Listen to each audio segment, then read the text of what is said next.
Hi hello, chicken fry ലവേഴ്സായിട്ടുള്ള എല്ലാവർക്കും വേണ്ടി ഈസിയും ടേസ്റ്റിയുമായിട്ടുള്ള ഒരു അടിപൊളി ചിക്കൻ ഫ്രൈ റെസിപ്പിയുമായിട്ടാണ് വന്നിരിക്കുന്നത്.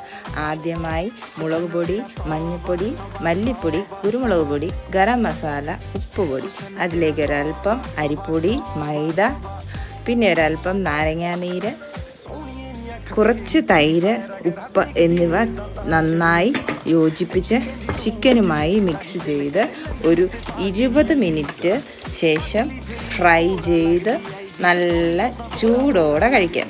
ഇതൊരു മസ്റ്റ് ട്രൈ ഐറ്റമാണ്. എല്ലാവരും ഇത് ട്രൈ ചെയ്യണം. വളരെ ടേസ്റ്റി ആയിട്ടുള്ള നല്ല ഈസിയും ടേസ്റ്റിയുമായിട്ടുള്ള ഒരു ചിക്കൻ ഫ്രൈ ആണ്. സൂപ്പർ ടേസ്റ്റായിരുന്നു, എല്ലാവർക്കും ഇഷ്ടപ്പെട്ടു. അപ്പോൾ മസ്റ്റ് ട്രൈ ചെയ്യണം എല്ലാവരും. Tata bye bye, see you soon.